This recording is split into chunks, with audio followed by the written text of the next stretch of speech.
السلام علیکم۔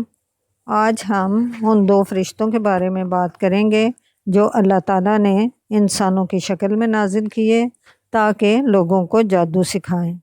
اللہ تعالیٰ نے جب دنیا میں انسان کو بھیجا تھا تو شیطان کو بھی بھیج دیا تھا تاکہ لوگوں کو اللہ تعالیٰ یہ دیکھ سکے کہ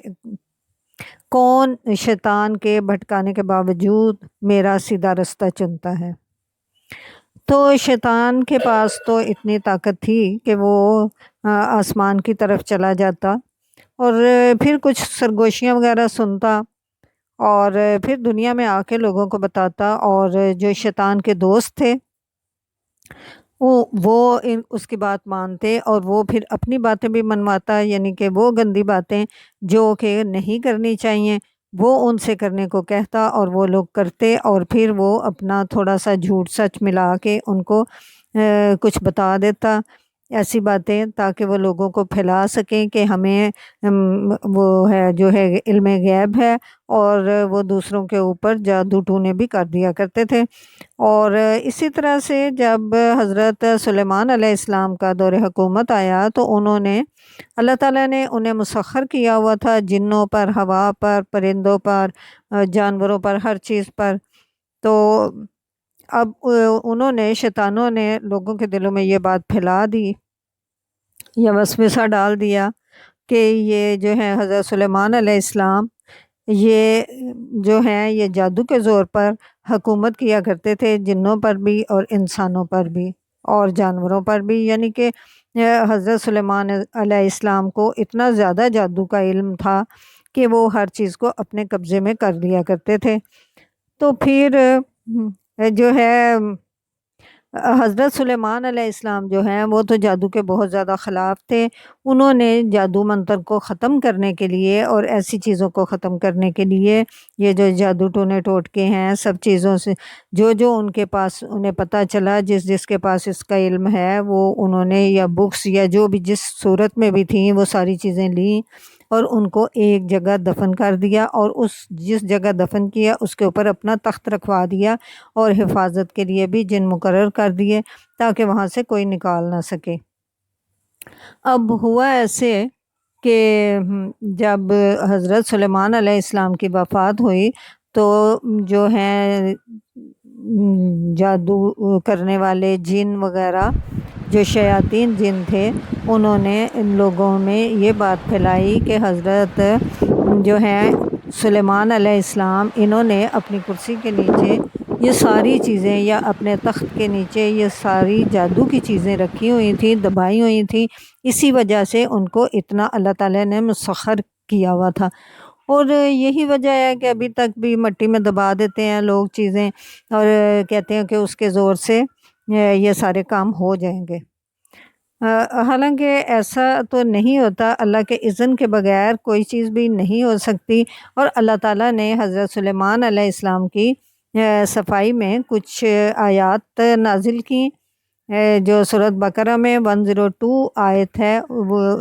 میں آپ کو پڑھ کے سناتی ہوں۔ بسم اللہ الرحمن الرحیم۔ وَاتَّبَعُوا مَا تَتْلُو الشَّيَاطِينُ عَلَى مُلْكِ سُلَيْمَانَ وَمَا كَفَرَ سُلَيْمَانُ وَلَكِنَّ الشَّيَاطِينَ كَفَرُوا يُعَلِّمُونَ النَّاسَ السِّحْرَ وَمَا أُنزِلَ عَلَى الْمَلَكَيْنِ بِبَابِلَ هَارُوتَ وَمَارُوتَ وَمَا يُعَلِّمَانِ مِنْ أَحَدٍ حَتَّى يَقُولَا إِنَّمَا نَحْنُ فِتْنَةٌ فَلَا تَكْفُرْ فَيَتَعَلَّمُونَ مِنْهُمَا مَا يُفَرِّقُونَ بِهِ بَيْنَ الْمَرْءِ وَزَوْجِهِ وَمَا هُمْ بِضَارِّينَ بِهِ مِنْ أَحَدٍ إِلَّا بِإِذْنِ اللَّهِ وَيَتَعَلَّمُونَ مَا يَضُرُّهُمْ وَلَا يَنْفَعُهُمْ وَلَقَدْ عَلِمُوا لَمَنِ اشْتَرَاهُ مَا لَهُ فِي الْآخِرَةِ مِنْ خَلَاقٍ وَلَبِئْسَ مَا شَرَوْا بِهِ أَنفُسَهُمْ لَوْ كَانُوا يَعْلَمُونَ۔ اس کا میں ترجمہ آپ لوگوں کو بتاتی ہوں، اس کے بعد تھوڑی سی ہم بات کریں گے اس کے اوپر کہ وہ لوگ جو تھے لگے ان چیزوں کی پیروی کرنے جو شیاطین سلیمان کی سلطنت کا نام لے کر پیش کیا کرتے تھے، حالانکہ سلیمان نے کبھی کفر نہیں کیا، سلیمان علیہ السلام نے ولیکن الشیاطین کفروا، اور کفر کے مرتکب تو وہ شیاطین تھے جو لوگوں کو جادوگری کی تعلیم دیتے تھے، وہ پیچھے پڑ گئے تھے اس چیز کے جو بابل میں 2 فرشتوں ہاروت ماروت پر نازل کی گئی تھی۔ حالانکہ وہ فرشتے جب بھی کسی کو اس کی تعلیم دیتے تھے تو پہلے صاف طور پر متنبع کر دیا کرتے تھے کہ دیکھو ہم محض ایک آزمائش ہیں، تو کفر میں مبتلا نہ ہونا۔ پھر بھی یہ لوگ ان سے وہ چیز سیکھتے تھے جس سے شوہر اور بیوی میں جدائی ڈال دیں۔ ظاہر تھا کہ اذن الہی کے بغیر وہ اس ذریعے سے کسی کو بھی ضرر نہیں پہنچا سکتے تھے، مگر اس کے باوجود وہ ایسی چیز سیکھتے تھے جو خود ان کے لیے نفع بخش نہیں بلکہ نقصان دہ تھی، اور انہیں خوب معلوم تھا کہ جو اس چیز کا خریدار بنا اس کے لیے آخرت میں کوئی حصہ نہیں۔ کتنی بری متاع تھی جس کے بدلے میں انہوں نے اپنی جانوں کو بیچ ڈالا، کاش انہیں معلوم ہوتا۔ یہ اللہ تعالیٰ نے حضرت سلیمان علیہ السلام کی صفائی کے لیے آیت نازل کی، تاکہ ابھی تک بھی لوگ کہتے ہیں کہ وہ جو ہے نقش سلیمانی، کہ یہ نقش لکھ لیتے ہیں، کوئی گلے میں ڈالتا ہے اور کوئی کسی مٹی میں دبا دیتا ہے، اور کوئی کسی کے اوپر جادو ٹونے ٹوٹکے کرنے کے لیے کہ یہ جی نقش سلیمانی ہے، یہ آپ یہ ایسے کریں ویسے کریں، اور بہت گندی گندی باتیں جو ہوتی ہیں وہ پھیلاتے ہیں، اور خاص طور پہ ناپاکی کی حالت میں۔ وہ ہمیشہ جو ہے شیاطین وہ انسان کو ناپاک رہنے کے لیے ہی ترغیب دیتے ہیں، اور ناپاکی کی حالت میں ہی یہ جادو منتر جو ہے یہ زیادہ ہوتا ہے۔ اسی لیے مسلمانوں سے یہی کہا گیا ہے، یا اللہ تعالیٰ نے یہی کہا ہے کہ آپ لوگ پاک صاف رہیں، اور جو ہے یہ گندگی جو ہے یہ اللہ تعالیٰ کو پسند نہیں ہے لیکن شیاطین کو پسند ہے۔ ویسے باتھ روم وغیرہ میں بھی جو ہے ذرا اللہ کی پناہ مانگ کے جانا چاہیے، کیونکہ جو مسکن ہوتا ہے شیاطین کا وہ باتھ رومز وغیرہ ہی ہوتے ہیں۔ اچھا، یہاں یہ اللہ تعالیٰ نے بیان کیا ہوا ہے کہ یہ جو 2 فرشتے تھے اللہ تعالیٰ نے انسانی شکل میں جو ہے بابل، یہ عراق کا پرانا نام تھا، بنی اسرائیل کے زمانے میں یہ 2 فرشتوں کو اللہ تعالیٰ نے انسان کے اس کے لیے آزمائش کے لیے بھیجا تھا، تاکہ وہ لوگوں کو یہ جادو کی تعلیم دیں۔ اور جادو کی تعلیم مختلف طرح کی تھی، مختلف لوگوں کو آپس میں لڑانا، اور کسی کو جان بوجھ کے کچھ بھی بنا دینا، مطلب اس کا غلط استعمال کرنا، اور پھر خاص طور پہ میاں بیوی کی جدائی۔ جب کسی 2 میاں بیوی کا آپس میں جدائی ہوتی ہے تو یہ اس سے معاشرہ زیادہ خراب ہوتا ہے۔ پھر بچوں کا نگہبانی کرنے والے دونوں ہی ایک دوسرے کے خلاف ہوتے ہیں، میاں بیوی، تو پھر بچوں کا تو ذرا ظاہر برا حال ہوتا ہے۔ تو یہ سب سے بڑا وار ہوتا ہے شیطان کا۔ اور اللہ تعالیٰ نے ہاروت اور ماروت 2 فرشتے جو بھیجے تھے،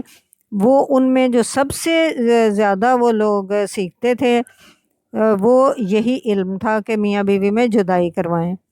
اللہ تعالیٰ نے ہمیں کوئی پتہ نہیں ہے کہ ابھی بھی ہمارے ارد گرد کتنے فرشتے ایسے ہوں جو انسانی شکل میں ہمارے لیے کام کرتے ہوں۔ بعض اوقات ہماری مدد کے لیے بھی کوئی فرشتے ایسے ہوتے ہیں جنہیں ہم بعد میں نہیں دیکھتے، یا پھر ایسے ہوتے ہیں کہ وہ ہمارے کام کے لیے ہماری ہیلپ کے لیے آ جاتے ہیں۔ اللہ تعالیٰ نے مختلف اوقات میں جو ہے انسانوں کے لیے بھی انسانی شکل میں ہی فرشتے بھیجے۔ یہ بھی شاید اسرائیل کے زمانے میں کوئی پیروں فقیروں کی شکل میں آئے ہوں گے، یا کیا انہوں نے ایک دکانداری سی لگائی اور اس میں لوگ اکثر آیا کرتے تھے، اور وہ سب سے پہلے یہی بتایا کرتے تھے کہ ہم تمہاری آزمائش کے لیے آئے ہیں، تم لوگ اپنی عاقبت خراب نہ کرو، اگر تم یہ سیکھتے ہو یہ کرتے ہو تو تمہارا پھر آخرت میں کوئی حصہ نہیں ہے۔ مگر اس کے باوجود لوگ اس کے پیش کردہ جو ہے ان کے پیش کردہ عملیات اور نقوش اور جو تعویذات اور ٹونے ٹوٹ کے ہوتے تھے اس پر بہت ٹوٹے پڑتے تھے۔ تو یہ جو ہے فرشتوں کا انسانی شکل میں آنا یہ بھی اللہ تعالیٰ کی مشیت ہی ہے، اپنے جو ہے فرائض منصبی کے تحت ہی وہ اس صورت میں آتے ہیں، جیسے کہ حضرت لوط علیہ السلام کے زمانے میں اور حضرت ابراہیم علیہ السلام کے زمانے میں جو آئے تھے جن کا قرآن پاک میں ذکر ہے وہ بھی انسانی شکل میں ہی تھے۔ اور فرشتوں کا ایک ایسی چیز کو سکھانا جو وہ خود بتا رہے ہیں کہ بری ہے، تو اس کی مثال ایسی ہے جیسے کہ کوئی پولیس والا بے وردی آ جائے، وردی کے بغیر، اور کسی رشوت خور جو ہے حاکم کو کچھ اماؤنٹ ایسی دے، یا اس کہ بھائی یہ میرا کام کر دو رشوت کے طور پر، اور پھر عین اسی حالت ارتکاب میں یعنی کہ جرم کرتے ہوئے اس کو پکڑ لیں یا پکڑ لیا جائے کہ تم نے یہ دیکھو یہ تم نے کیا ہے اور میں یہ ہوں، تو وہ بھی اسی وجہ سے آئے تھے تاکہ وہ عین اس حالت میں فرشتے ارتکاب کرتے ہوئے ان کو پکڑ لیں، اور پھر وہ بے گناہی کے عذر کی ان کے پاس کوئی گنجائش نہ ہو۔ اس کا یہ مین جو مقصد ہے وہ یہی تھا۔ اور پھر ہم احادیث میں دیکھتے ہیں کہ یہ جو ہے ابلیس جو ہے یہ شیطانوں کا سردار ہے نا، سب سے بڑا ہے، تو یہ سمندر میں اپنا تخت لگا کر بیٹھا ہوتا ہے، تو اس اپنے چیلوں کو یا اپنے جو اس کے کارندے ہوتے ہیں ان کو مختلف جگہوں پر بھیجتا ہے کہ بھائی جاؤ، تو سارے اپنے اپنے کاموں کے لیے جاتے ہیں، جہاں ان کو وار دیکھتے ہیں کرتے ہیں، جہاں سے بھی وار ہوتا ہے کسی کی لڑائی کرواتے ہیں، کسی کو برا بھلا کہلواتے ہیں، کسی کو کوئی اور اذیت تکلیف دیتے ہیں، تو لیکن وہ پھر جب شام کو آ کے بتاتے ہیں تو جو شیطان ہے ابلیس اس کو کوئی بھی پسند نہیں آتا، کہ یہاں تک کہ ایک آخری جو بندہ شیطان آتا ہے یا اس کا چیلا آتا ہے، وہ کہتا ہے آج میں نے نا ایک میاں اور بیوی کو آپس میں جدا کروا دیا، تو وہ جو ہے ابلیس اس کو بہت شاباش دیتا ہے اور خوش ہو کر اس کو اپنے گلے سے لگا لیتا ہے اور کہتا ہے کہ یہ تھا کام اصل میں کرنے کا جو یہ کر کے آیا ہے، اور دوسروں کو بھی اس کی تعلیم دیتا ہے۔ یہ سب سے جو ہے نا برا کام ہے۔ اور اسی طرح سے ویسے تو یہ ہے کہ اللہ تعالیٰ کسی کو بھی اللہ تعالیٰ کے اذن کے بغیر کوئی کسی کو نقصان نہیں پہنچا سکتا، لیکن اللہ تعالیٰ کی چونکہ مشیت یہ ہے، اللہ تعالیٰ نے انسان کو خود اختیاری دی ہوئی ہے کہ وہ خود کام کریں اور سوچ سمجھ کے کریں، اور دیکھیں کہ کون سی چیز ان کے حق میں بہتر ہے اور کون سی چیز نہیں بہتر، تو وہ اس کے مطابق کام کریں۔ تو اس وجہ سے پھر اللہ تعالیٰ نے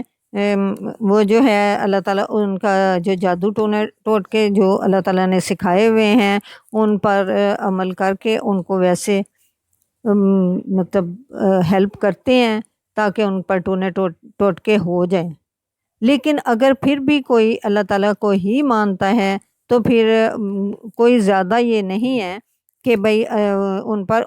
جادو کامیاب ہو سکے۔ ویسے بھی رسول اکرم صلی اللہ علیہ وآلہ وسلم پر بھی جادو کیا گیا تھا اور آپ پر اثر بھی ہوا تھا اس کا، تو پھر اللہ تعالیٰ نے فرشتوں کے ذریعے ہی حضرت محمد صلی اللہ علیہ وآلہ وسلم سے فرمایا تھا کہ بھئی آپ جب سونے ٹائم سوتے وقت دونوں معوذتین پڑھ کے سویا کریں، یعنی کہ سورۃ الفلق اور سورۃ الناس، یہ دونوں صورتیں پڑھ کے اپنے اوپر دم کیا کریں، اپنے ہاتھوں کے اوپر پھونک مار کے پورے جسم کے اوپر پھیر لیا کریں، اور پھر آیت الکرسی، یہ دونوں چیزیں اگر آپ پڑھ کے سوتے ہیں تو انشاءاللہ تعالیٰ آپ کو پوری رات کچھ نہیں ہوگا، اور اگر آپ صبح صبح پھیرتے ہیں تو پورا دن انشاءاللہ تعالیٰ آپ لوگوں کو کچھ نہیں ہوگا۔ لیکن ہمارے ارد گرد جو ہیں بہت سارے اور بھی طرح کے فرشتے کام کرتے ہیں جو انشاءاللہ تعالیٰ میں بعد میں بتاؤں گی۔ ابھی آج کے جو فرشتے تھے ان کے نام تو قرآن پاک میں ہیں، ہاروت اور ماروت، جادو کے فرشتے۔ انشاءاللہ تعالیٰ میں نیکسٹ ٹائم آپ کو کچھ اور بتاؤں گی، یا موت کے بعد والے فرشتے۔ تب تک کے لیے بچوں اللہ حافظ۔